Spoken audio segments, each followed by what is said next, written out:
അല്ലണ്ണ പതിവില്ലാതെ ഫുട്ബോളും പിടിച്ചോണ്ട് എവിടെ നിക്കുന്നത്? 50 ലക്ഷം രൂപയുടെ ടിക്കറ്റ് എടുത്തു കഴിഞ്ഞാലേ മെസ്സി ആയിട്ട് വല്ലതും കളിക്കാൻ പറ്റിയാലേ ഫുട്ബോൾ. ഓ അപ്പൊ നിങ്ങൾ അറിഞ്ഞില്ലേ, അഗസ്റ്റിൻ ബ്രദേഴ്സ് ആണ് കൊച്ചിയിൽ ഒരു കളിയും അഗസ്റ്റിൻ ബ്രദേഴ്സിന്റെ വേറെ ആൾക്കാർ തിരുവനന്തപുരത്താണ്. മെസ്സി ഇല്ലേ ആണെങ്കിൽ ഈ മന്ത്രി പറയണ ഈ സംഭവം നിങ്ങൾ കണ്ട? അടുത്ത ഒക്ടോബർ 25 മുതൽ നവംബർ 2 വരെ 7 ദിവസം മെസ്സി കേരളത്തിൽ ഉണ്ടാകും. എന്തിനാണ് പറയണത് 25-ാം തീയതി വരുമെന്ന്? ഇന്ന് ഡേറ്റ് 27. എന്തുകൊണ്ട് മെസ്സി ഇതുവരെയായിട്ടും വന്നില്ല? എന്തിനു വിൽക്കണത് പറയും?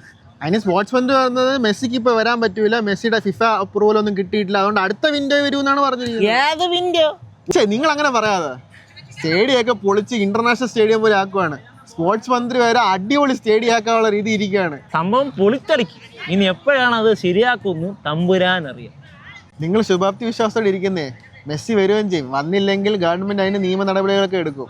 എന്തിനായാലും നിയമ നടപടികൾ എടുക്കുമെന്ന് പത്രസമ്മേളനത്തിൽ അദ്ദേഹം പറഞ്ഞിട്ടുണ്ട്. ചാനൽ മുതലാളിയും മന്ത്രിയും കൂടെ ചേർന്നിട്ട്, ഇത് സ്പോർട്സ് മന്ത്രിയും കൂടെ ചേർന്നിട്ട് അവിടെ പോയി മെസ്സിയെ അറസ്റ്റ് ചെയ്യൂ, ഇല്ലെങ്കിൽ മെസ്സി ഇവിടെ വന്ന് കീഴടങ്ങുമെന്ന് ഡൗട്ടാണ്. അപ്പൊ നിങ്ങൾക്ക് ഡൗട്ട്?